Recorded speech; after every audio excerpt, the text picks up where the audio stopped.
삼성이 그 순하게 길들이기에 있어서 뭐 두 번째가라면 매우 서운해할 그런 회사이고, 그리고 우리는 알게 모르게 순하게 길들여지는 과정 속에서 사실은 이 회사와 함께 살아왔고, 이 회사만이 그런 게 아니라 사실 한국 사회에서 교육받으면서 커왔다는 것 자체가, 자본이 먼저 무슨 얘기를 해야 될지에 대해서는 별로 고민하지 않는, 예를 들면 매각을 하게 됐다, 왜 하게 됐다라는 설명조차도 제대로 하지 않는, 하지 마라 라고 하면 왜 할 수밖에 없다라는 설명조차도 성실하게 하지 않는, 내가 왜 니한테 그런 얘기를 해줘야 되는 건데 라고 계기는, 그러면서 거기에 대해서 문제를 제기하는 우리한테 굉장히 급한 마음으로 경고장을 막 날려대면서 겁주면서 조용해 라고 하는, 경고장도 날리다 보니까 너무 급해서 도장도 안 찍고 막 날리고, 누구의 몇 명 막 이렇게 해가지고 막 날리고 마음이 급한, 근데 또 그걸 받으면서 우리는 낯설고 겁도 나고 이거 뭐지? 라고 살짝 쫄기도 하고 뭐 이러고 있는, 이게 지금 현재 상황인 것 같아요. 그리고 매각은 일정을 공개하는 방식으로 굳히기에 들어가고, 그러면서 우리한테 다시 한 번 더 길들이죠. 너희가 뭘 하려고 해도 안 돼. 니네 마음대로 하는 게 아니라 내 일정대로 하는 거야 라고 다시 길들이고, 이런 과정들이 진행되고 있는 거죠. 굳이 이 주제를 갖고 제가 지금 내려와서 동지들 만나 뵙게 된 이유는 본격적인 매각자지 투쟁이 곧 진행되어야 하는 단계에 있고, 그리고 매각이 이루어지든 매각을 성공적으로 저지하든 간에 또 누군가 주인 있네하고 주장하는 그들과의 싸움이 이어져야 하는 상황이 있어요. 뭐 예를 들면 이런 거죠. 매각을 앞두고 조건을 얘기해봐라. 뭐 이따 얘기를 하면서 5년간 고용보장, 위로금 얼마, 중간에 나가면 한 푼도 안 줘, 다시 걷어들일 거야. 뭐 이런 얘기들을 하고 있더라고요. 그런가요? 네. 그러면서 5년 이후에는 우리가 마음대로 잘라도 되는 거야. 네가 이렇게 약속한 거야. 라는 말을 그 문장 뒤에 숨기고 뭐 이러고 있는 거죠. 그렇지 않나요? 매각이 만약에 완성되면 경영권을 매수한 새로운 주인 임대하는 사람들은 고용보장? 내가 한 거 아닌데? 라고 할 수도 있죠. 그런 거 안 당해봤나요 아직? 그렇게 하죠. 네. 뭐 이런 과정들이 우리한테 놓여있다. 그래서 우리는 조만간 또 구조조정에 맞서서 싸워야 될지도 모르고, 당장 임박해 있는 매각저지, 뭐 실사대행이 들어온다든지 하면 저지 투쟁도 해야 되고, 그 와중에 사실은 우리 조합원의 개개인들한테 고민과 번뇌를 불러일으키는 자본의 각종 지저분한 공격이나 회유나 이런 것들도 진행됐거든요. 이게 우리가 맞닥뜨리는 상황이다. 그래서 오늘은 머릿속에 몇 가지를 채워서 갈 겁니다. 제가 하는 말이 진짜야? 저거 진짜라서 저렇게 얘기하는 거야? 라고 날카롭게 의문부호를 달 수 있는 그런 태도, 잘배 태도, 그리고 합리적으로 의심해보는 기본적 자세, 이런 것들을 담아보자 라는 생각이에요. 자, 파트 1에서는 자본의 문호조 전략부터 일단은 한번 살펴보겠습니다. 이 문건은 2012년 1월에 작성된 S그룹 노사전략이라는 문건이에요. 이게 2013년 10월에 공개됩니다. 심상정 의원실에서 모 경로를 통해서 입수한 것을 세상에다 이렇게 내놓죠. 근데 삼성그룹의 문호조 전략 문건이었어요. 많은 내용을 담고 있습니다.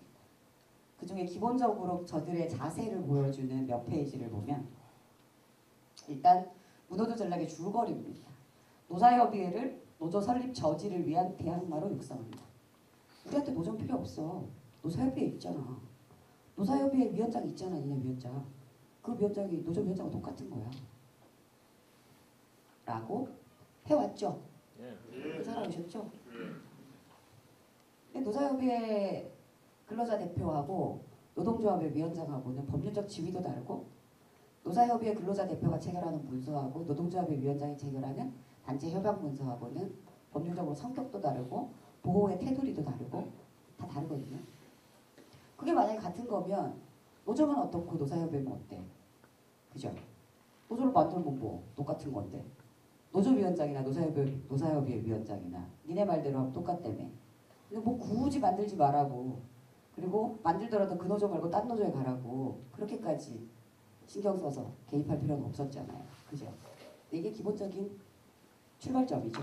근데 노사협의회로 노동조합 자체를 만들지 못하도록 대항마로 세워서 계속 가져가는 게 기본 전략인데 이걸 실패한다. 실패하면 어떻게 한다? 노조 설립 취하.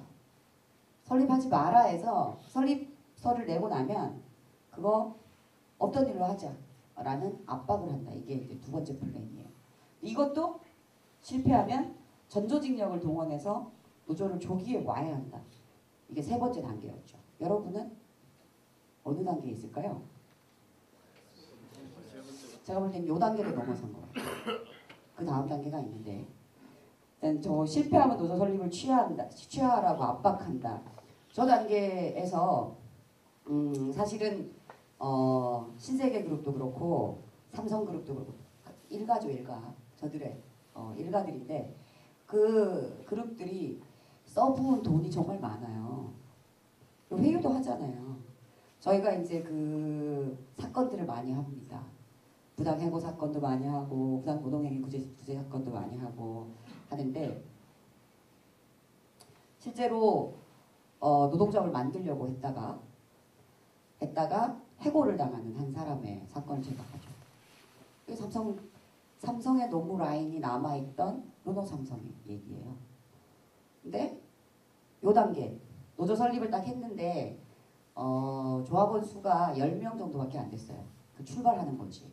갖고 놀기 좋죠. 잘만 정리하면 더 이상 번지지 않게 덮을 수 있는 그 정도의 규모잖아요. 제안 들어옵니다. 한쪽에서는 징계하고 엄청 괴롭히기에 들어가요.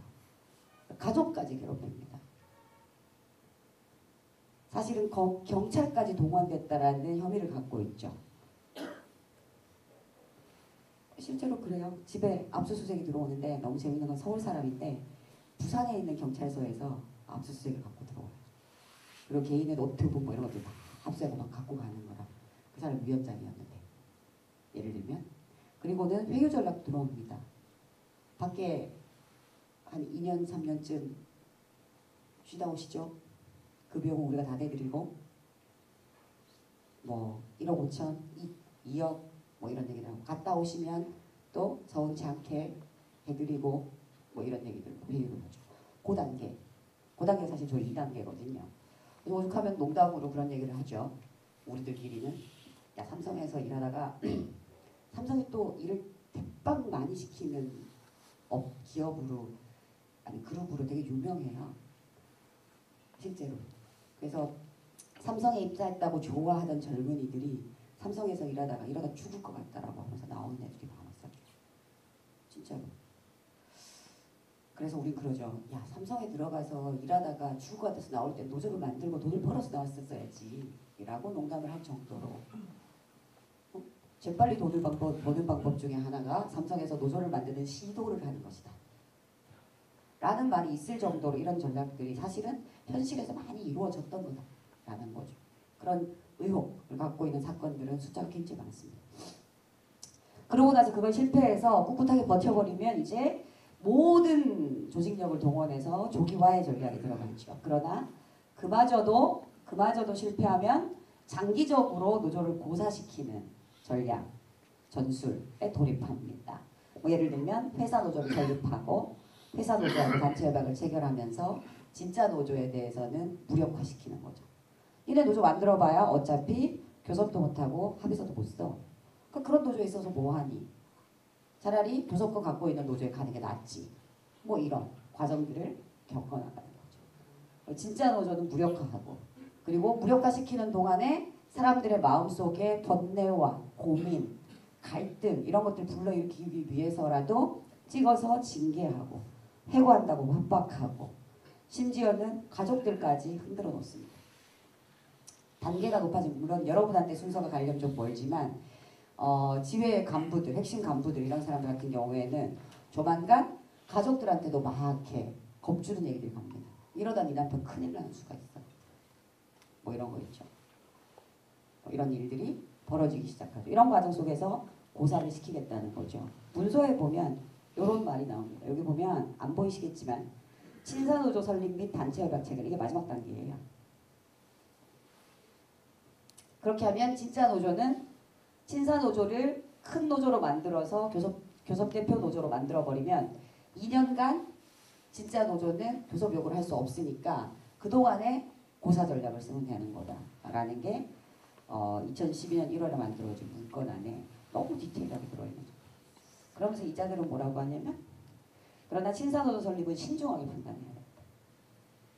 알박기 노조, 어영 노조라는 공격이 난무할 것이고 실제 그러면서 뿐만 아니라 그런 면이 있어요. 노동조합이라는 건 딱 만들어 놓으면 아무리 출발을 회사 노조로 세웠더라도 노동조합이라는 조직은 기본적으로 굉장히 그 자주성을 띄어요. 그래서 회사가 천년만년 통제하기는 쉽지 않습니다. 노사협의회 조직도 사실 천년만년 통제가 안 되거든요.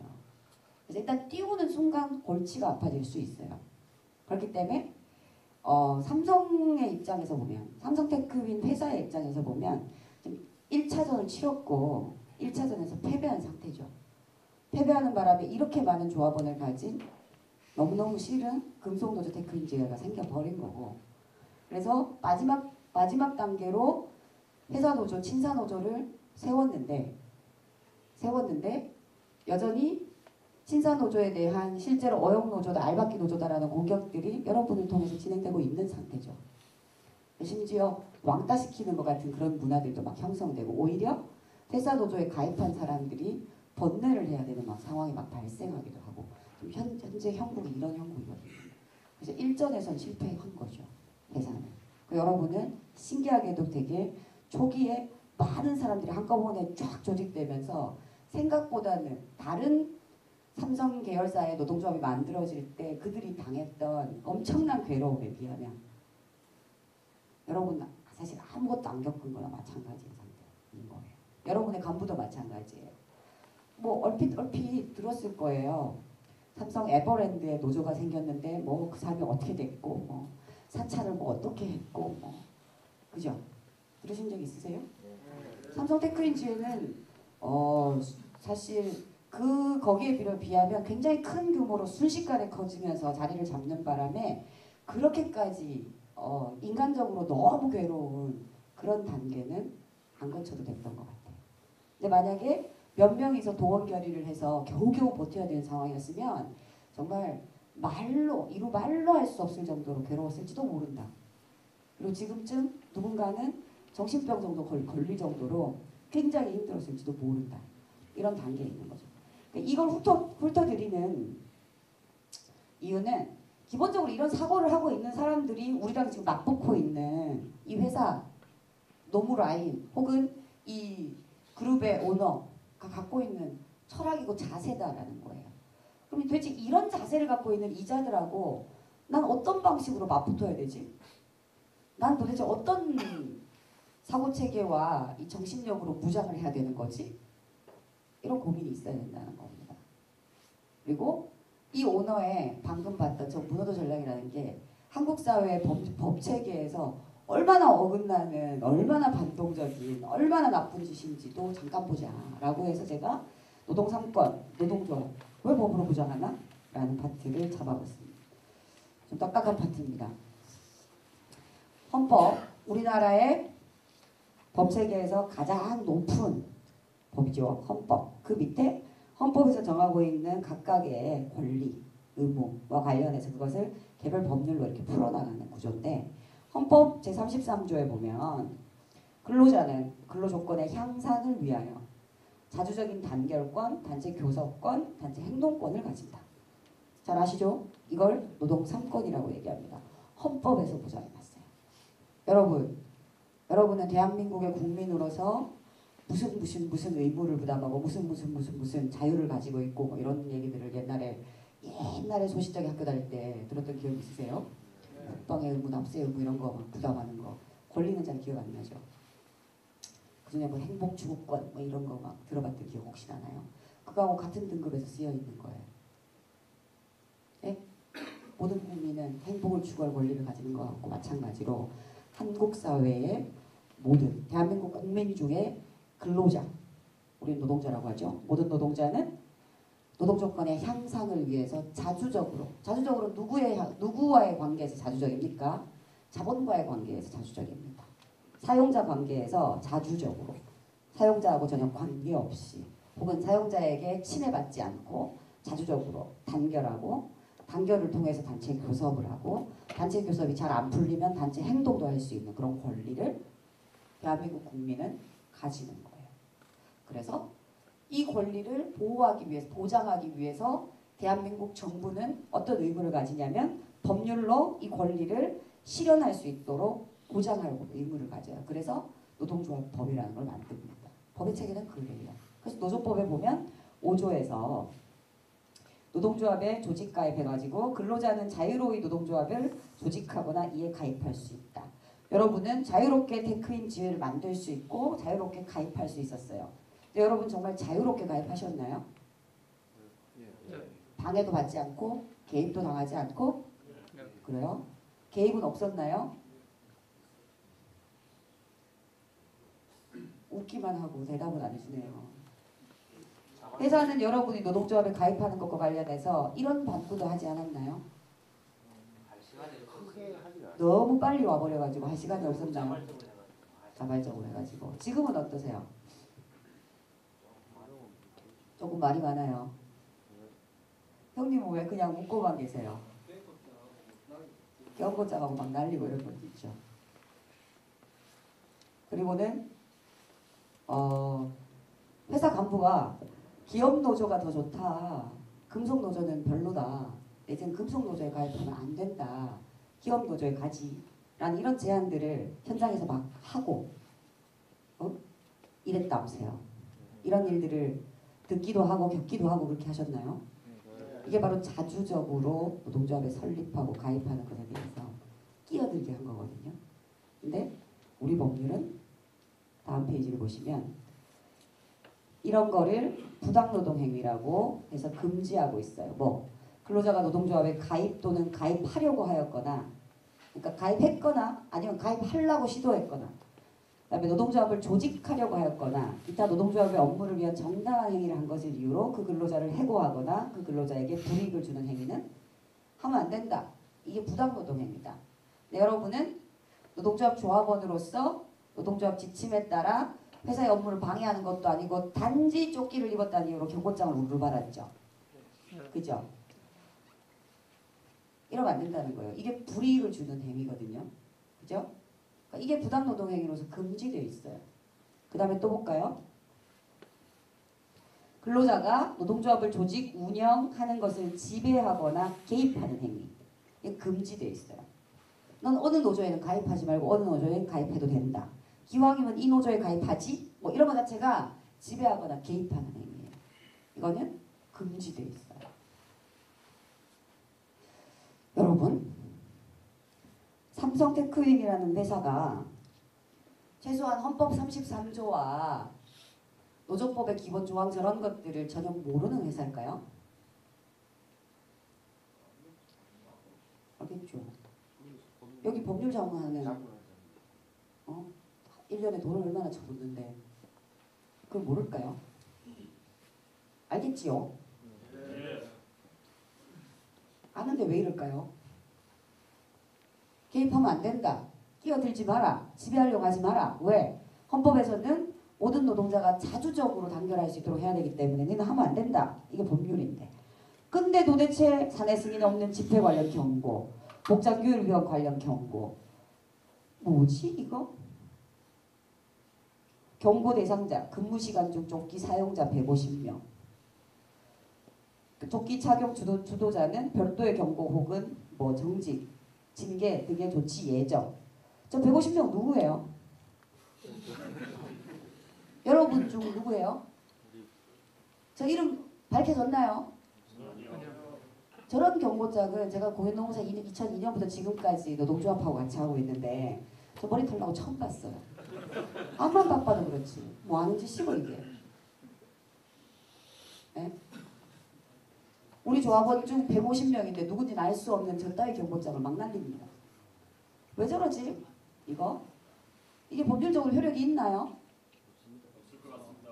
없을 것 같지요? 없는 거지요. 누구한테 날린 거야 이게?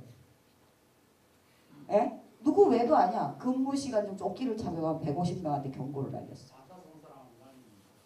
그래요. 왜 이러는 거지 이거? 왜 이럽니까? 멍청해서 그렇습니다. 멍청해서 그렇습니까? 아닙니다. 너무너무 잘 알고 있어요.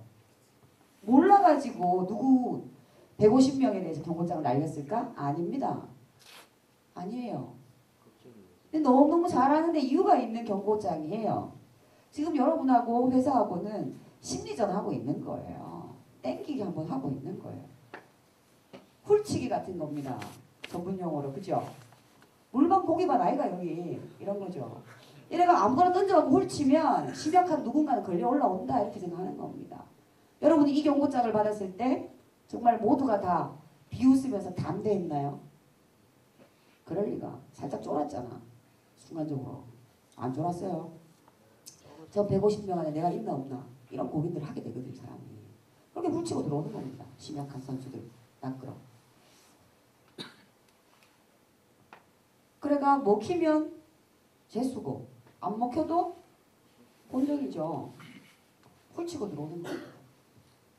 그리고 법률적으로 아무 의미 없어요.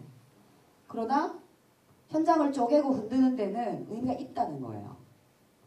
물론 이게 초반에는 의미가 있지만 이제 이런 거 몇 번 더 던지면 우리가 이제 비웃기 시작하죠. 아무 의미가 없어지죠. 그럼 이제 개별적으로 경고장을 주면서 의미를 더 강화하는 겁니다. 지난번에 150명 이렇게 해가지고 던졌을 때는 누구라고 찍지 않았지만 지금 당장 개별적으로 경고장을 받은 사람이 있고 150명에 묶여가지고 낸지 남인지 알 수 없는 상태로 받은 것도 같고 받지 않은 것도 같은, 그죠? 이런 상태인데 여기서 마음을 놓고 있었는데 어느 날 내 이름으로 별도로 하나가 날아온다. 그러면 150명으로 섞였을 때보다는 좀 더 긴장하죠. 살짝 더 쫄죠. 물론 앞서간 그 간부들이 경고장을 여러 개 받았으나 아무 일 없더라. 이런 경험들을 또 공유하게 되면 또 그 쫄았던 마음도 풀리고 이러죠. 그러나 이 과정이 굉장히 지치는 과정입니다. 와, 내가 뭐 큰 거 없겠다고 이렇게까지 쫄았다가 풀렸다가 하면서 이렇게 지쳐가면서 이래까지 해야 되나? 이런 마음들을 갖게 됩니다. 아, 그리고 노동조합 활동하는 거 너무 지치고 힘든다. 맨날 상경 집회 가다 계산치 뭐 이런 거죠. 이런 마음들이 여러분 마음속에 쭉쭉 자리 잡으면 이렇게 풀려나갈 수 있는 거죠. 이런 일들이 이제 벌어지고 있다. 근데 여기서 제가 꼭 하고 싶었던 말은 뭐냐면 회사가 경고장을 날리기도 하고 딴에는 징계 회부를 하면서 뭐 징계 통보서 이런 것들 날아가는 거 제가 봤어요. 그랬더니만 형식적으로는 뭐 사규 뭐 몇 조에 몇 토에 뭐 이거 위반 뭐 이래가지고 징계 막 날아오더라고요. 뭔가 근거가 되게 있는 것처럼 보이잖아요. 안 보여요. 사규를 근거로 해가지고 징계 때리면 왠지 거기 걸린 것 같잖아요. 굉장히 법률적으로 굉장히 뭔가 검토를 많이 하고 들어오는 것 같잖아요. 이것도 낚시입니다. 같은 겁니다. 자, 같은 맥락이라는 건 헌법도 알고 노동 3권에 대해서 정확히 알고 부당노동 행위하면은 처벌받는다라는 법률을 다 알아요.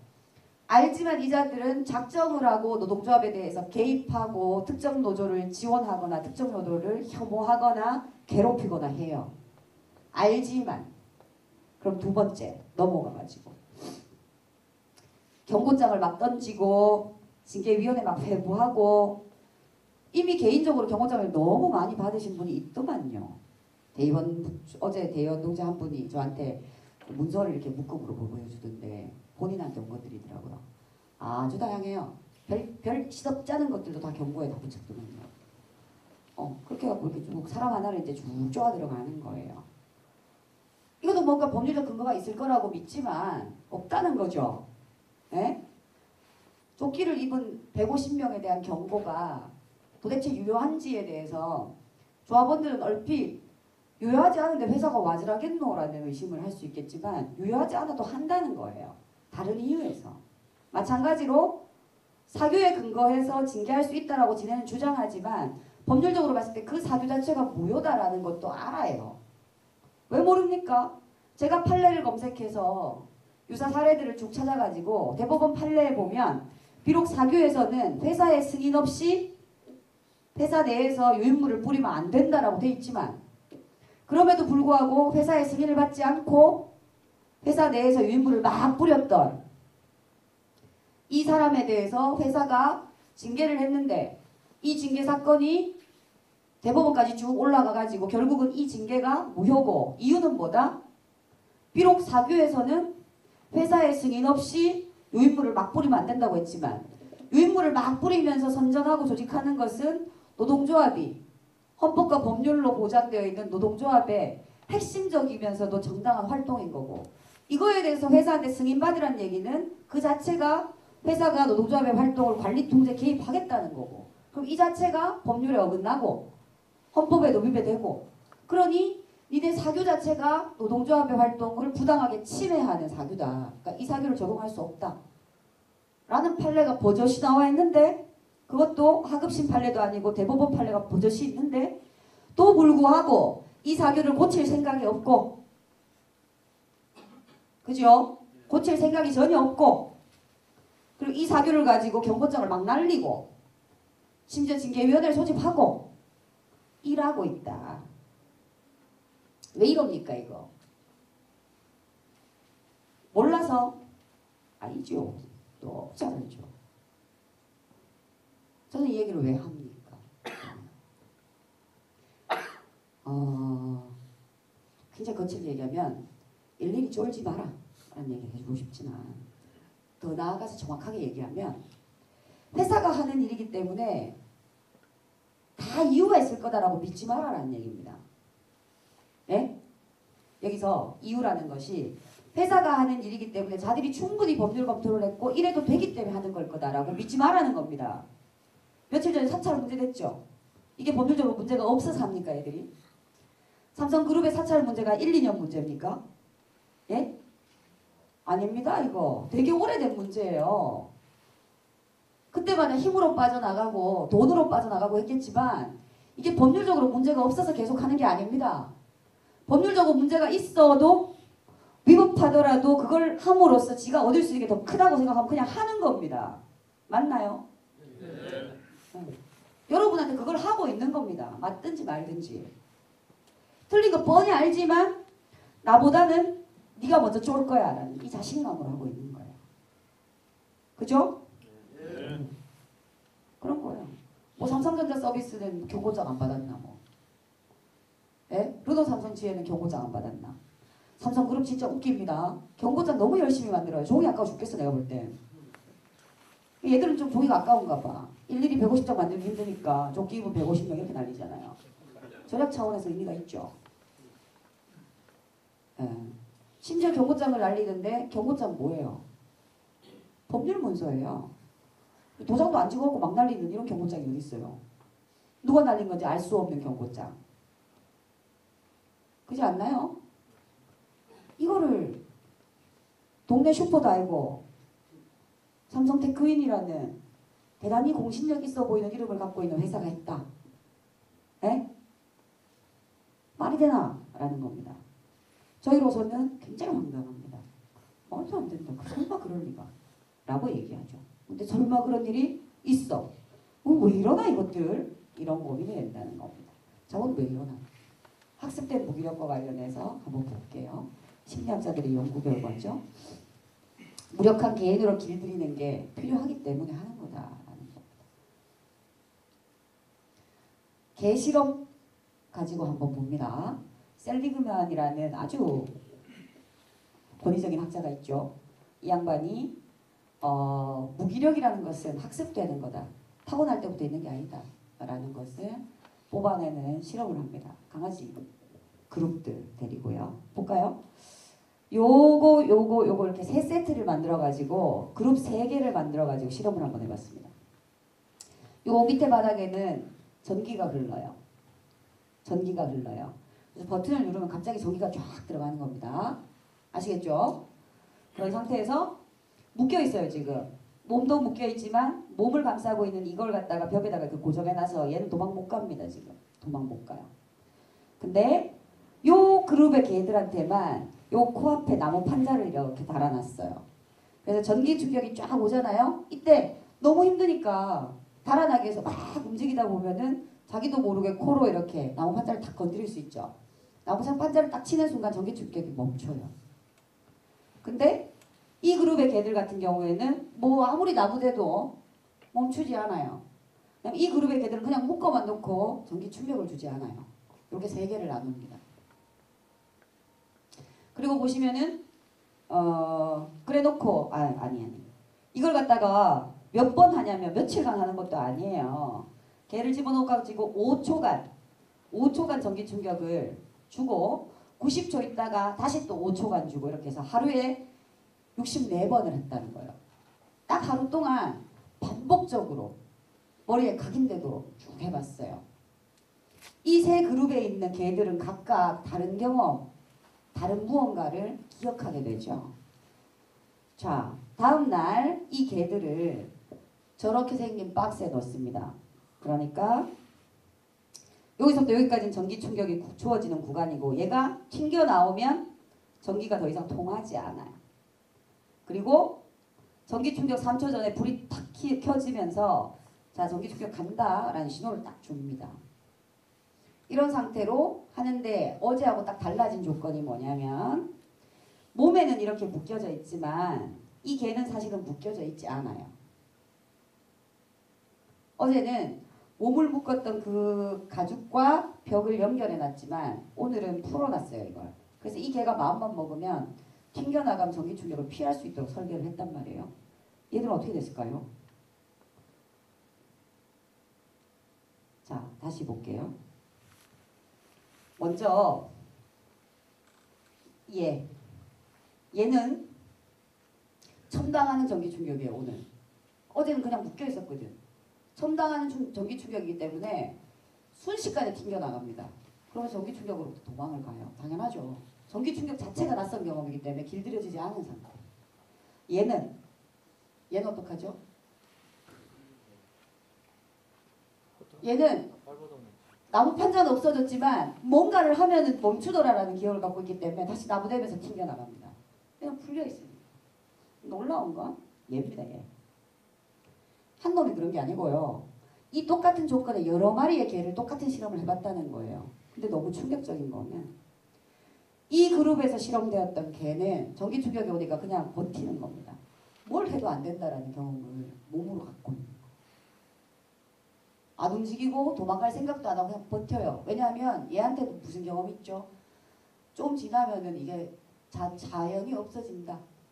그러니까 지금 괴롭다 그냥 버티자. 쫙 버팁니다. 이게 학습된 무기력에 대한 얘기인데요. 튕겨나가는 개와 가만히 서 있는 개 보셨죠? 그와 비슷한 길들이기도 많습니다. 야생 코끼리를 길들이는 방법과 관련해서도 쭉 보면 코끼리를 맨날 그 무거운 사슬로 이렇게 묶어가지고 막 벽에다가 묶어놓고 이러지는 않는다고 해요. 지난번에 코끼리 탈주복 입고 막 이랬을 때도 보면 코끼리를 도저히 묶어놓을 수 없는 아주 그냥 그 가느다란 밧줄로 코끼리 다리 묶어가지고 코끼리가 충분히 뽑아서 도망갈 수 있는 나무에다가 이렇게 더 걸어놓고 이런 식으로 코끼리를 관리해요. 근데 코끼리 도망가지 않더라고요. 이것도 그 코끼리가 이건 끊기지 않아라는 학습을 충분히 하고 난 다음에 내 다리에 사슬을 묶어놓으면 그냥 서 있으면 되는 거야 라는 걸 학습하고 난 다음에 비로소 가느다란 밧줄로 바꿔주는 거죠. 그죠? 애초에는 별별 시도를 다 하죠. 코끼리가. 그때는 코끼리에게 힘으로 무력화시킬 수 있는 굵은 저런 쇠사슬과 이런 것들로 코끼리한테 학습을 시켜요. 너 아무리 해도 안 돼. 이거 안 끊겨. 이런 거죠. 근데 학습이 된다는 거죠. 마찬가지로 제일 재밌었던 실험은 벼룩 실험이에요.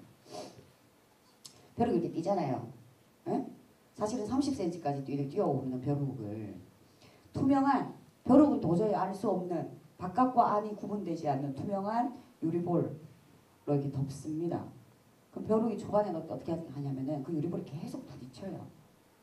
왜냐면 자기가 일반적으로 뛰는 높이가 있기 때문에 부딪히죠.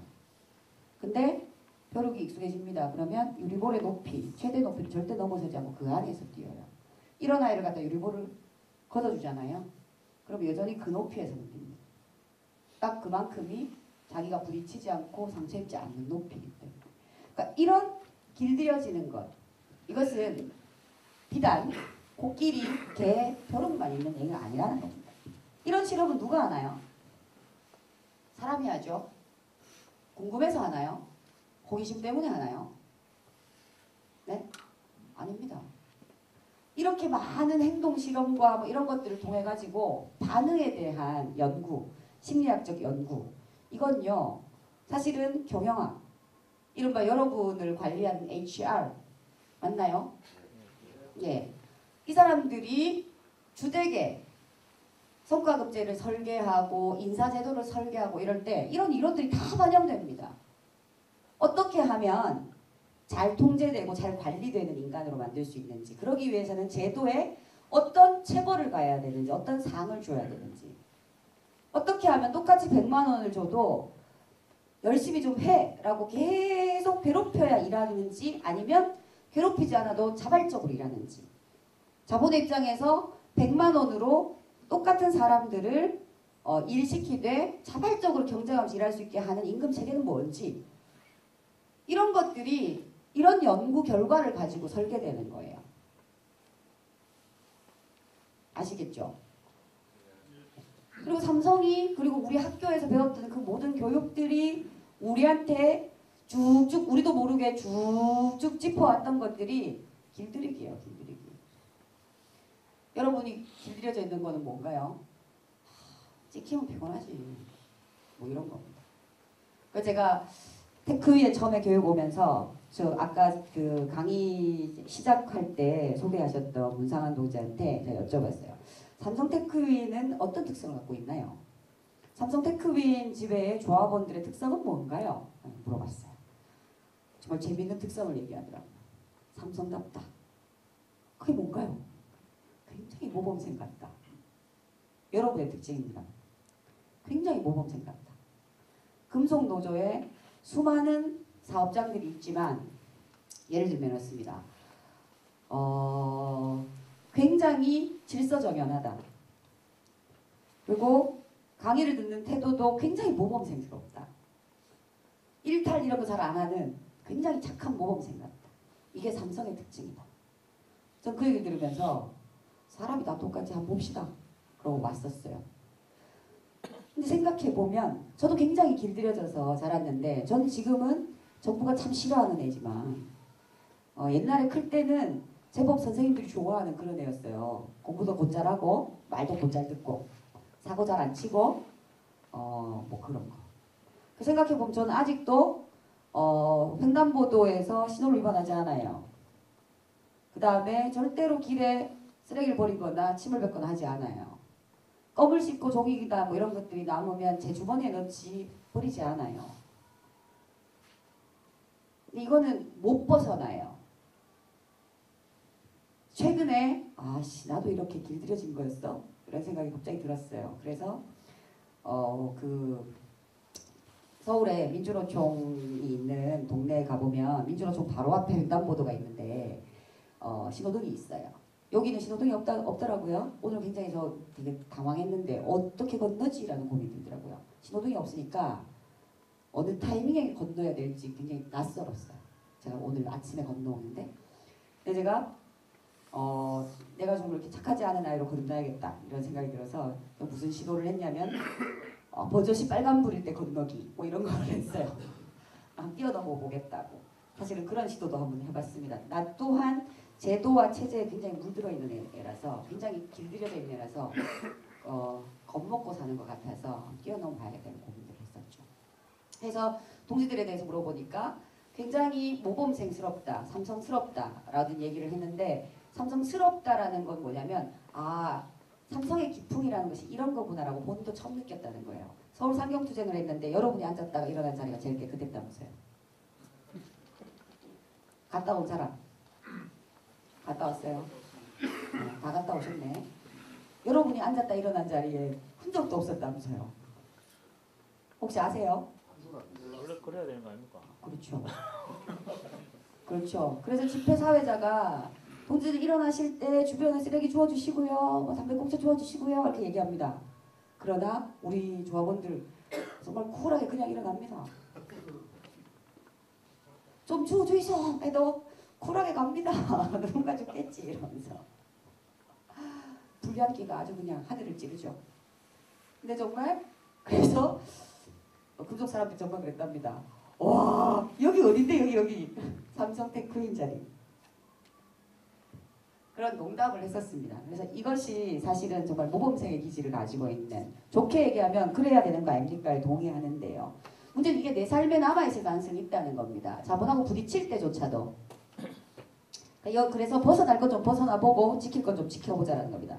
저도 빨간불에 건너기 운동을 잠시 해봤지만 여전히 길가에 침을 뱉거나 쓰레기를 버리거나 하지 못하거든요. 하지 않을 생각이고, 그래서 좀 구분해서 했으면 좋겠다라는 얘기를 하는 거죠. 어쨌거나 무기력을 학습시키는 이유는 뭘까에 대한 궁금증 하나를 달고 넘어가야 됩니다. 뭐 뻔하죠. 여러분 같으면 길 잘 들여져 있는 사람 10명을 관리하는 게 편하겠습니까? 아니면 아까처럼 동지들 쓰레기 좀 주워주고 가세요 했는데 쿨하게 그냥 쌩하고 가는 사람들 관리 통제하는 게 편하겠습니까? 어느 게 더 관리 통제가 편하겠습니까? 비용의 측면에서 한번 생각해보면 말 잘 듣는 사람들을 관리 통제하는 게 편합니다. 그죠? 그래서 노동조합은 나쁜 거야. 노동조합은 나쁜 거야 라고 우리한테 우리도 모르게 머릿속에 막 기억하게 만들어 왔던 그런 무기력의 학습 과정이 있었던 겁니다. 동지들 안 그랬나요? 노동조합에 대한 부담이 전혀 없었어요? 많았죠. 네, 노동조합 새로 만들어질 때 신규 가입하는 조합원 동지들하고 제가 얘기해보면 사실은 몇 날 며칠 고민하기도 합니다. 진짜로 이 노조에 가입하는 게 맞을까? 그리고 사회적으로 금속노조는 정말 빨갱이처럼 취급받고 있고 아마 삼성테크인 회사도 그랬을걸요? 네. 근데 이렇게 멀쩡한 사람들이 모여서 만든 게 노조인데 이거 보니까 뭐 빨간 옷도 몇 개 없구만 보니까 그죠? 네. 이런 사람들을 또 어딘가 회사에서 삼성의 계열사 어딘가에서 노동조합을 만들겠다고 하면 금속노조로 가입한다고 하면 그 사람들은 똑같이 또 그렇게 공격할 거예요. 사실이든 아니든 상관없어. 그죠? 이 짓을 할 거예요. 근데 이거를 할 수 있는 이유는 뭐냐면 여러분들 머릿속에 그리고 나의 머릿속에 마음속에 이미 5살, 6살, 7살, 8살 커올 때부터 우리 안에 그 담겨있는 이른바 그 이 빨갱이에 대한 거부감. 그죠? 맞죠?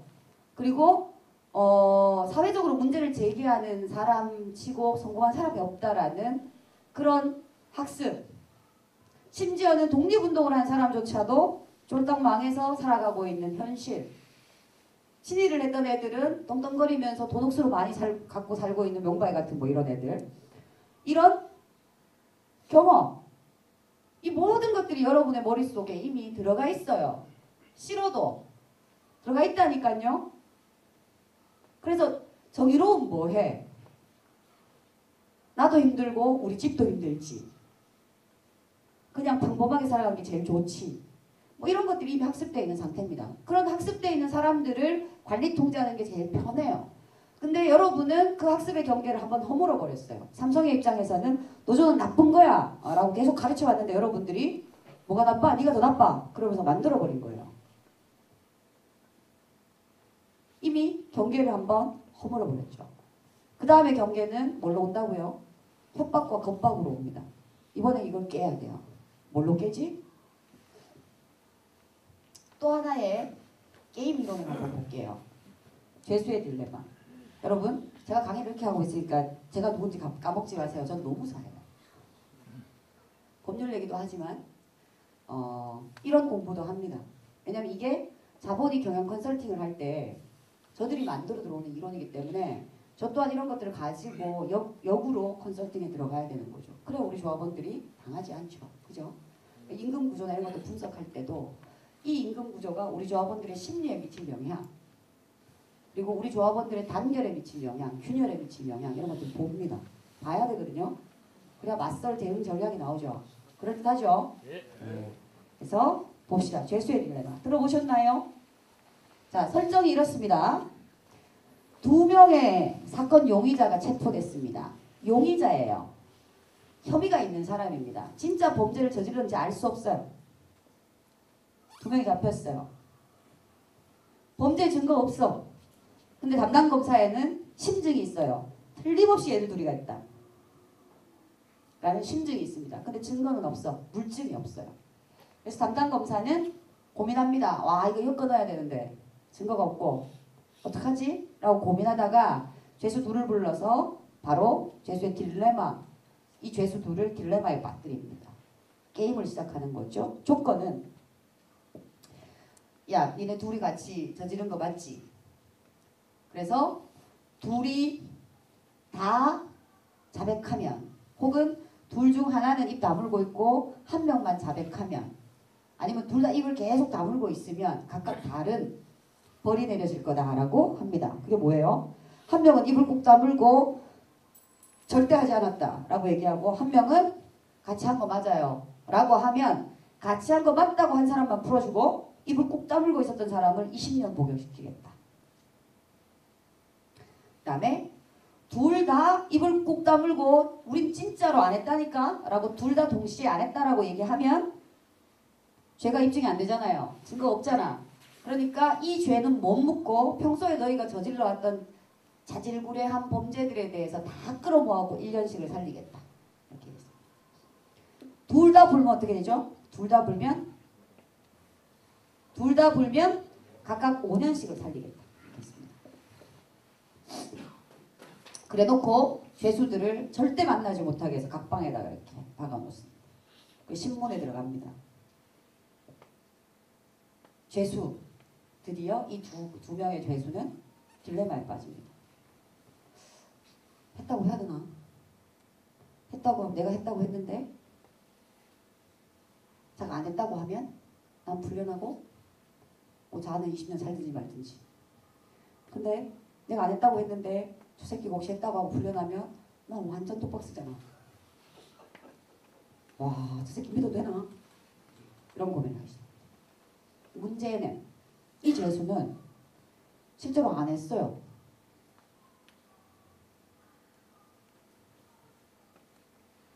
자, 여러분이 이 죄수다. 뭘 선택할 것 같아요? 했다라고 얘기하고 운이 좋으면 바로 풀려나고 운이 나빠도 5년을 살 거냐? 안 했기 때문에 안 했다고 얘기하고 재수 없으면 20년을 살고 진짜 운이 좋으면 1년만 살고 갈 거냐? 여러분 뭘 선택하겠어요? 전제는 뭐다? 근데 안 했어 진짜로. 자도 안 했어 진짜로. 근데 자가 쫄아갖고 했다고 하고 그냥 지 혼자 불려나겠다고 그래버릴지도 모르겠다는 생각이 들어. 여러분 뭘 선택할래요? 3번이 뭐지? 자 보자. 2표. 여러분은 뭘 선택하고 싶어요? 끝까지 안 했다고 한다. 끝까지 안 했다고 한다. 저 새끼 못 믿겠다. 그냥 했다고 한다. 아직 결정 못했다. 친구하고 어떤 형태로든 간에 소통만 할 수 있다면 여러분은 뭘 선택하겠어요? 안 했다 해야죠. 실제 안 했고. 자, 너무 놀라웠습니다. 실제로 안 했다고 내가 그만큼 가르쳐 줬는데도 불구하고 선택을 못 하잖아. 그죠? 왜? 변수가 뭐예요? 내가 아닌 쟤예요. 그죠? 자가 무슨 짓을 할지 모르겠는 거야. 이게 죄수의 딜레마예요. 이 죄수의 딜레마는 죄수한테 적용된 딜레마가 아니고요, 여러분.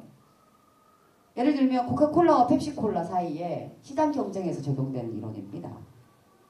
가격을 결정하는 방법이라든지 광고의 비용을 얼마 때려 부을 건지에 대한 거라든지 광고 비용을 줄여서 이익을 더 늘릴 수 있음에도 불구하고 A 콜라가 무지하게 광고를 함으로써 그 폭발적 반응으로 인해서 이렇게 영업이익을 늘리게 되면 역으로 나의 판매량이 줄어들면서 이렇게 될 거기 때문에 내가 차라리 광고 비용을 이만큼 써가지고 라도 매출을 유지하는 게 좋겠다. 이런 선택들을 하는데 항상 변수가 뭐예요? 자가 뭐 할지를 잘 모르겠는 거라. 그죠? 그래서 이 시장 경제에서는 담합이 금지되어 있죠.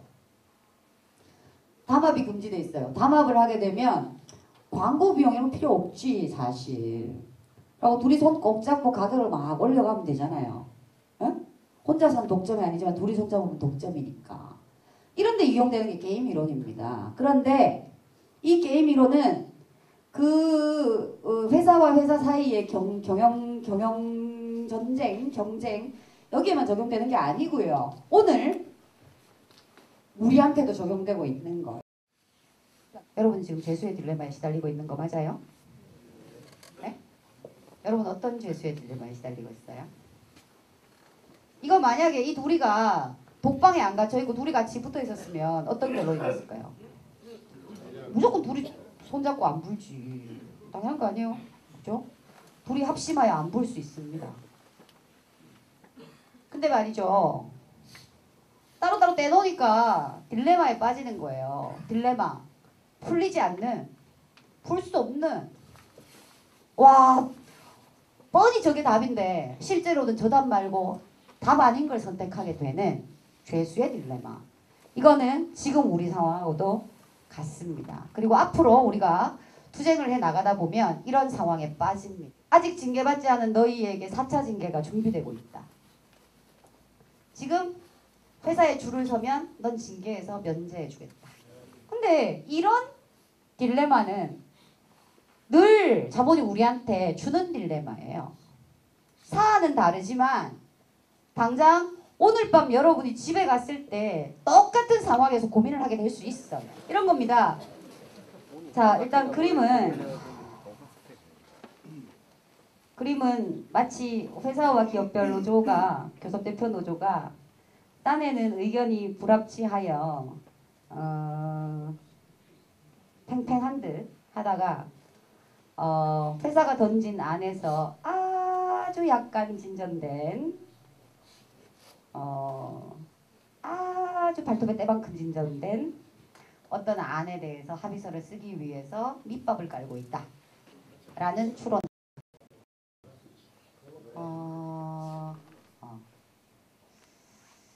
두 번째, 더 중요한 얘기 하고 싶어서 그럽니다. 두 번째, 여러분 지금 가입 동향이 어떻습니까? 이 노조?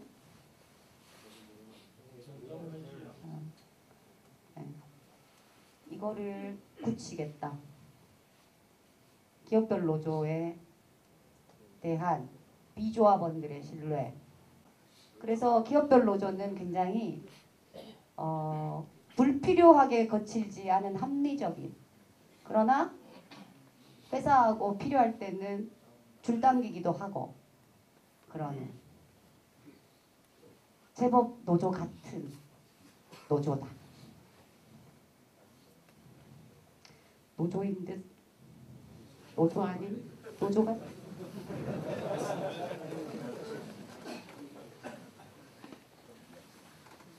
이 느낌이네요. 그 다음에 뭐죠? 그 다음에 하는 동안 사인하고 마지막 국면 말입니다. 그게 3월 30일일지 4월 언제일지 아무도 알 수 없지만 뭔가 교섭대표 노조의 이름으로 팽팽하게 뭔가를 하고 있는 듯 하는 양상을 보이면서 마지막 날을 전광석화처럼 후다닥 넘기기 위한 밑밥일 가능성도 있다. 아니면 좋고 아니면 말고 뭐 이런 거죠. 근데 이런 의심이 왜 필요하냐? 가만히 있다가 당하면 내만 바보 되니까 이런 의심이 필요하다. 맞나요? 여러분의 요구는 뭔가요? 나 진짜 궁금하던데. 매각 반대입니까? 그러면 실사를 목숨 걸고 막아야 됩니다. 그것부터 해야 됩니다. 그죠? 그러고 환경투쟁을 억수로 열심히 해야 됩니다. 여기서 계속 싸워봐야 신문에도 안 나. 그지요? 뭐에 안 나와요? 아 그래요?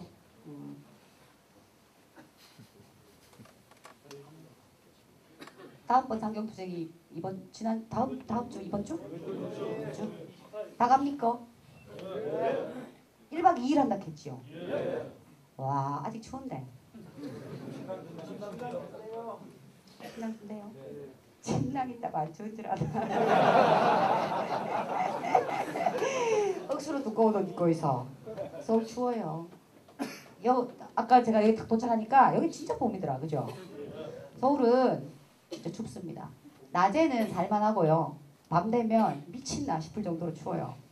그러니까 옷을 여러 겹으로 입고 있어 공기층이 많이 형성되도록 두꺼운 거 한 개 입지 말고 티를 한 3-4개 이렇게 겹쳐갖고 내복 입고 그 위에 가벼운 티 한 개 더 입고 그 위에 뭐 독특한 거 한 개 더 입고 이런 식으로 층을 많이 만들어 보면 잘 때 야 자말 듣길 잘했다 이런 생각이 들 거예요.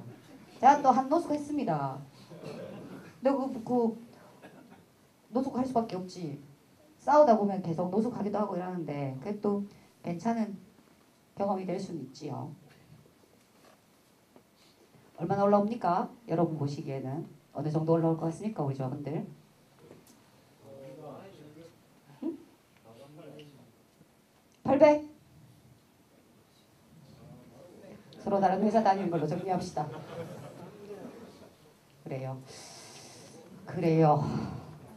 제가 되게 고민이 많았었어요. 여러분의 상황을 쭉 들으면서 되게 고민이 많았는데 일단 저는 좀 간결해지는 느낌입니다. 솔직하게 얘기하면 조정이 중지돼서 저는 참 다행이라 생각합니다. 삼태기가 애매한 안으로 합의해보면 큰일 난다고 생각했습니다. 안 받을 수도 없고 받을 수도 없는 합의안 같은 합의안이 아닌 합의안 뭐 이런 거라서 그러고 나면 우리가 싸우기 되게 힘들겠는데 이런 생각이 들었어요. 왜냐하면 우리만 남아서 매각 반대 투쟁을 해야 되기 때문에 그래요. 근데 조정이 중지됐다는 얘기를 듣고 잘 됐다 차라리. 참 잘 됐다 라고 생각을 했었어요. 그죠? 왜냐하면 이제 쟁의 조정 신청이 종료됐고 여러분은 쟁행위 돌입을 위한 약간의 절차만 남겨놓고 있는 상황이에요. 뭐 다양한 형태의 행동을 하셔야죠. 선전전도 하고 집회도 하고 결의대회도 하고 뭔가를 계속 해야 됩니다. 그러면서 누구를 상대로? 하나를 상대로. 맞나요? 누구를 상대로? 아니. 살려고 하는 자를 상대로 얘기해야 됩니다. 너 진짜 우리랑 같이 살 수 있어? 보여줘야 됩니다. 맞죠? 그렇지 않은가요? 여러분의 목표는 뭐냐고 제가 왜 물었냐면 매각 저지입니다. 혹시 매각되면? 그래도 매각되면? 그 생각은 아예 머릿속에서 다 지웠나요? 알죠? 매각될 가능성이 있다라는 것, 매각이 완성될 가능성이 있다는 것은 가슴에 있죠. 저 있어야 된다고 생각합니다. 현실적으로 얘기해야지.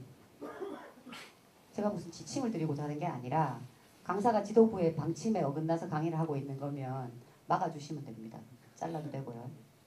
근데 저는 이런 고민이 여러분한테 실제로 있을 거기 때문에 까놓고 얘기해야 된다고 생각합니다. 여러분과 여러분 사이에서 바로 옆에 앉아있는 동료들 사이에서 있죠.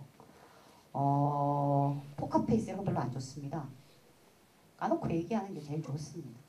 그래야 독방이 안 갇히거든요. 이래 옆에 가만히 앉아 있는데 알고 보면 여기 벽 다 설치되어 있는 상태인 경우가 싸우다 보면 생깁니다. 네?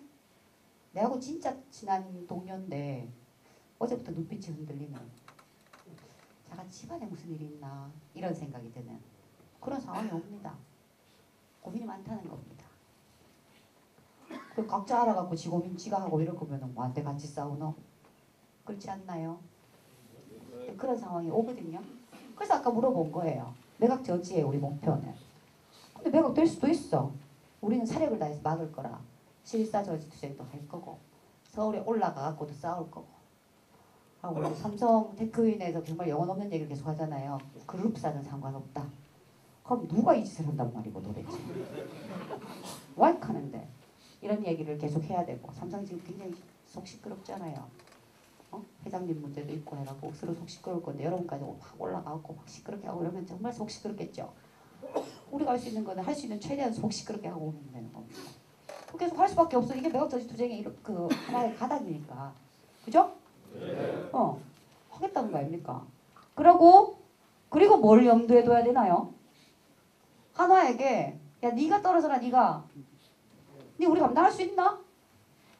팔고 싶은 놈이 팔겠다고 하면 뭐 사기도 타고 싶은 놈이 안 사 그러고 가면 그만인데 걔도 염두에 두고 싸워야 됩니다. 그죠? 지금 여러분의 상태는 뭐 그렇게 하나가 쫄아가고 돌아갈 정도의 상태는 아닌 것 같아요. 제가 볼 때. 지금 그런 상태죠. 근데 여러분이 진정으로 매각을 저지하겠다고 생각하면 이 싸움의 상대방 그리고 이 싸움을 정확하게 지켜봐야 될 놈이 누군지도 염두에 두고 싸워야 됩니다. 막 싸우면 되는 게 아니고 내가 싸우고 있는 이 모양새를 누구한테 정확하게 보여줘야 되는지 그리고 어느 놈이 건무해야 되는지 어느 놈이 물러서야 되는지 이런 걸 정확하게 보면서 하자 얘기입니다. 자 마지막에 그래가 이렇게 열심히 싸웠으나 매각됐다 칩시다. 그래가 한화가 경영권을 갖게 됐다. 그럼 끝납니까? 그때부터 진짜 싸움이 시작인데. 그래서 저는 이렇게 생각합니다. 큰 틀에서 매각저지 투쟁은 공동전선으로 진행하시되 하는 게 맞는 것 같습니다. 그죠? 이 투쟁의 과정에서 여러분이 해줘야 될 거는 절대 놓치지 말아야 될 거는 일단은 압도적 다수가 빨리 돼야 됩니다. 이 투쟁의 과정에서. 진짜 배기가 뭔지를 보여주고 진짜 배기하고 같이 손잡지 않으면 어떻게 착살나는지를 확인하는 과정이 돼야 됩니다. 그래서 매각이 되든지 안 되든지 간에 이후에 우리의 노동조건의 문제나 그 다음에 뭐 곧 닥쳐올지도 모를 구조조정의 문제나 이런 것들에 있어서 여러분이 대표 노조로서의 권한을 가질 수 있도록 여러분이 지금 사력을 다하지 않으면 여러분이 대표 노조의 조합원인지 아닌지는 한 개도 안 중요합니다. 교섭 대표 노조의 결정권을 가진 자들이 정신 똑바로 박힌 아냐 아니냐가 제일 중요합니다. 못 알아듣나요? 그게 제일 중요합니다.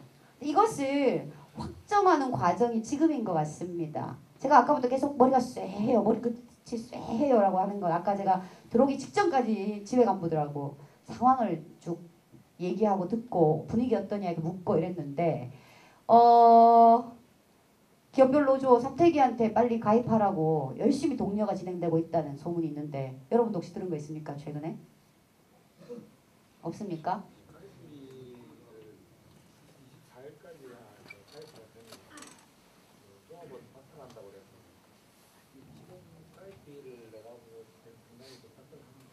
작다라고. 그리고요. 뭐 들은 거 없어요? 현장에 도는 소문 이런 거 없어요? 내가 들은 거보다 덜 듣는 게 말이 되나? 이상한데. 네. 네. 상대를 안 한다. 판교 뭐 여긴 알겠고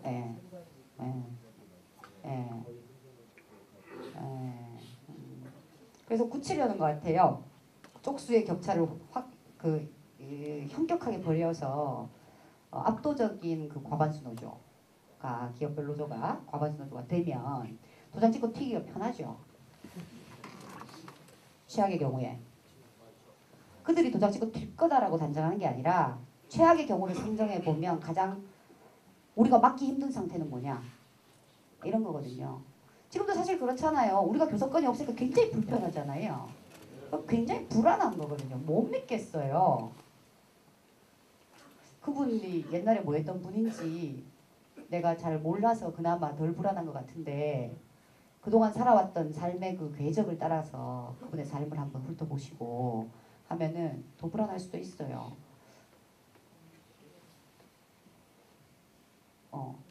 그런 고민이 된다는 거죠. 그래서 어쨌거나 우리가 인정하든 하지 않든 간에 법률적으로 사인할 권한, 조인할 권한 그리고 그 사람이 조인해버리면 그것은 법률적으로 나한테 영향을 미쳐버리는 계약서가 되니까 항시 긴장을 걸어라 라는 얘기입니다. 그리고 회사와 기업별 노조가 삼태기가 주고받으면서 공중파를 쏘잖아요. 얘네가 지금 지네끼리 공문으로 주고받으면 되는 얘기였거든요. 근데 애들이 지금 공중파를 쏘고 있잖아요. 둘이 대화하면 되는 내용인데 서로 뭐 불만이라는 둥 뭐 개싸움서 이 얘기를 공중파를 쏜다는 것 자체가 굉장히 긴장거려야 되는 타이밍이다. 우리 입장에서는 작전에 들어갔을 수도 있겠다. 이런 긴장들을 주변 동료들하고 빨리빨리 걸어주라는 얘기입니다. 아시겠죠? 이게 필요한 것 같습니다. 그리고 아무튼 이 싸움을 밖으로 계속 뻗어 나갈 수 있다면 밖으로 계속 끄집어내는 게 이 싸움의 중요한 핵심인 것 같아요. 삼성전자 서비스는 되게 힘들었습니다만은 어쨌거나 최대한 밖으로 외화됐고, 그죠? 전국적으로 사람들이 다 알고 있고, 요즘 뭐 교섭의 진전이 좀 있다면서요. 여기까지 소문이 안 왔나요? 교섭의 속도감이 지금 붙어 있는 상태라고 합니다. 이거는 뭐 우리끼리 여기서 막 치고받고 싸워봐야 이렇게 쭉 가둬놔 버리면 아무 의미가 없어서 그래요. 그래서 여러분들이 상경투쟁을 하거나 이런 것들을 회사는 정말 싫어합니다. 되게 싫어합니다. 그리고 또 왜 싫어하냐면 상경투쟁을 한번 하룻밤을 여러분이 오들오들 떨면서 같이 보내고 나면 격렬하게 돈독해져요. 그리고 밤에 같이 자보면 춥기 때문에 잠도 잘 안 오고 이러면 별 희한한 이야기를 다 같이 해봅니다. 그래가지고 정말 그 살아왔던 이야기 뭐 지금 현재의 가족 얘기부터 시작해서 주제에 제한이 없어요. 정말 많은 얘기들을 같이 하고 돌아오실 수 있어요. 싸움에 대한 얘기도 하겠지만 근데 이게 굉장히 중요해요, 동지들. 저는 오랫동안 여러분이 혹시 본격적으로 막 싸움이 붙어가지고 되게 힘들게 싸워야 되는 시점이 되면 제가 동지들을 응원하러 한 번 더 올게요. 와서 이런 얘기를 많이 해주겠는데 이제 투쟁을 하면서 하다 보면 이렇게 슬럼프도 있고, 그죠? 진짜로 저렇게 죄수의 딜레마에 갇히는 때도 있거든요. 그럴 때 말입니다. 저는 그런 투쟁하는 사업장의 그 동지들한테 이 얘기 꼭 하는데 말입니다. 약속해달라고 부탁하는데 혹시 본격적으로 싸움에 들어가게 되면 그다음에 두 번째로 나에게 뭔가를 선택해야 되는 어떤 고뇌와 번뇌의 시간이 오면 진짜로 그런 시간이 오면 그런 때가 올수록 옆 동료의 눈을 틈날 때마다 봐야 됩니다. 네? 왜냐면 혼자 못 싸워요. 여러분이 지금 노동조합이라는 이 든든한 것이 받쳐주니까 조끼도 입고 경고장 받아도 웃고 익하는 거지 혼자 못 싸웁니다. 그죠? 지회장이 맨날 내가 감방이라도 내가 가고 해고를 당해도 내가 당할 테니 동지들은 나만 믿어라. 뭐 이런 류의 얘기하죠. 이건 진심이거든요. 그러니까 저런 대장이 있기 때문에 여러분이 가끔은 기업별 노조를 막 비웃기도 하고 막 이렇게 그리고 회사 간부한테 막 이렇게 비웃기도 하고 뭐 이렇게 할 말도 하기도 하고 뭐 이렇게 하시지만 이게 노조가 받쳐주지 않으면 못하는 거거든요. 못합니다. 늘 얘기하죠. 제가 실사례를 얘기하지 않습니까? 38일간 파업했던 발전노조에 349명이 해고됐지만 결국 법원까지 쭉 싸우면서 가니 남는 건 위원장 하나 해고가 확정되고 나머지는 다 살아서 복직해서 가더라. 그렇다는 얘기는 금속노조 위원장이 있고 경남 지부장도 있고 맞나요? 그 밑에 테크윈 지회장 있고 지회장 말고도 보니까 뭐 많던데 뒤에 간부들 쫙 써있잖아요. 저 숫자 다 제치고 난 다음에 내 순서다 이렇게 생각하면 좀 멀어. 그지요? 그죠? 근데 저 숫자 가지고 이 조합원들 전부의 눈을 맞추는 게 쉽지가 않아요. 그럼 뭘 해줘야 되냐면 서로 간의 눈을 계속 확인해 주세요. 예? 마음을 계속 확인해 주세요. 특히 누가 봐도 고민할 만한 상황이다 싶을 때에는 여러분 집에 가서 혼자 이불 뒤집어 쓰고 고민하지 마세요. 예? 이게 장기적으로 여러분의 생존권을 내놓는 첫 번째 발걸음입니다. 예? 여러분이 할 수 있는 건 노조를 단단하게 지키고 그 노조 뒤에 든든하게 숨는 거예요. 그 노조가 단단하게 지켜지려면 여러분들 사이에 강한 단결이 필요합니다. 그건 있잖아요. 딴 거 아니고 조합원과 조합원 사이에 격한 신뢰입니다. 진짜요. 그래서 똑같은 상황이 와도 말입니다. 각 집안의 사정이 다르고 각 개인별 이 심장의 쫄깃쫄깃한 정도도 다르고 이렇기 때문에 야 뭐 그런 거 갖고 쫄고 그러느라고 구박하지 마시고요. 그죠? 나한테는 버틸 수 있는 예를 들어서 동지들이 정말로 파업을 할 수도 있어요. 그다음에 아니면 감봉을 당할 수도 있어요. 근데 뭐 하루치 임금 뭐 한 달치 임금의 10% 이게 뭐 그래 먹고 죽을 만큼 힘든 일이라고 라고 생각하는 게 일반적이라 하더라도 그게 억수로 힘든 사람도 있을 수 있는 거거든요. 그게 정말 힘든 형편일 수도 있는 거고요. 사람의 형편과 조건과 상황 이건 다 다르기 때문에 그 정도는 이해해 줄 수 있어야 같이 싸우는 동지지. 그죠? 내가 100만 원 갖다 받고 아무렇지 않기 때문에 니도 100만 원 갖다 받고 아무렇지 않아야 된다고 강요하는 관계는 아니다라는 거예요. 그런 관계는 손 꼭 잡고 투쟁 같이 못합니다. 여기서부터 잘 챙길 수 있는 관계부터 잘 다져놔야 됩니다. 그 관계를 다지는 1박 2일 상경투쟁이었으면 좋겠어요. 저는. 그러니까 가능하면 손 꼭 잡고 같이 올라가 보세요. 옷은 단디 입고. 아셨죠? 맞춰야 될 시간이라서 마칠 겁니다. 뭐 우리가 갖고 있는 딜레마 얘기를 다 했기 때문에 이렇게 이 페이지 보여드리면서 정리하는 거예요. 한 번만 더 얘기합시다. 지금 이 싸움의 과정에서 우리가 전열을 잘 가다듬고 동지들끼리의 조합원 동지들끼리의 신뢰를 지대로 확보하고 그래야 매각이 되든 매각을 막든 간에 그들과의 단판 승부를 지을 수 있는 할 수 있는 조건이 갖춰진다는 겁니다. 이 상태로 그대로 유지해도 상관없다고 생각하면 뭐 그냥 대충 알아서 사시면 되는데 이건 아니기 때문에 그죠? 이건 아니기 때문에 2, 3, 4 공격은 계속 옵니다. 노동조합 때문에 오는 공격 말고요. 자본의 합리화를 위해서 구조조정도 하고 별 희한한 공격들을 다 해올 거예요. 저거의 이윤을 누리는 과정이 결국 우리의 노동조건을 좀먹는 과정 아닙니까? 아시죠? 네. 그래도 우리가 생산 현장에 있기 때문에 고용이 비교적 안정된 것도 맞아요. 그죠? 그러나 이 공격조차도 들어온다고 대놓고 흘리고 있는 거 아닙니까? 제가 매각과 관련해가지고 위로금 얘기하면서 5년 보장 얘기할 때 와 이거 완전 5년 후에 한번 붙자 뭐 이런 얘기가 막 이런 생각도 막 들고 그죠? 와 급지대로 주네 막 이런 생각도 막 들고 그 다음에 새로 들어올 그 이 인수하는 한화의 아무튼 이자들의 부담을 확 떨어주고 가네 뭐 이런 것도 있는 거거든요. 그죠? 이 싸움 시작된다는 걸 의미하는 거죠. 매각을 하든지 말든지 간에 이 싸움은 예정돼 있고 노정돼 있다. 그럼 이 싸움 누구랑 할 건데? 누구 믿고 할 건데? 이런 거 생각해야 되는 거거든요. 그러니까 이것까지를 염두에 두고 아까 그랬죠? 자본은 노조 하나 죽이는데 10년 이상을 투자합니다. 맞죠? 발전노조가 자본한테 정말 죽이고 싶을 만큼 미운 노조는 맞습니다. 전체 매각 막았지. 남동 실사 매각 실사 또 막았지. 그러니까 죽이고 싶겠죠. 그러니까 그때부터 스물스물 죽이기 시작하는 그 고사 작전을 10년 동안 해가지고 900명까지 내렸다니까. 거의 7,000명 규모를 다 쪼개가지고. 그럼 뭐해?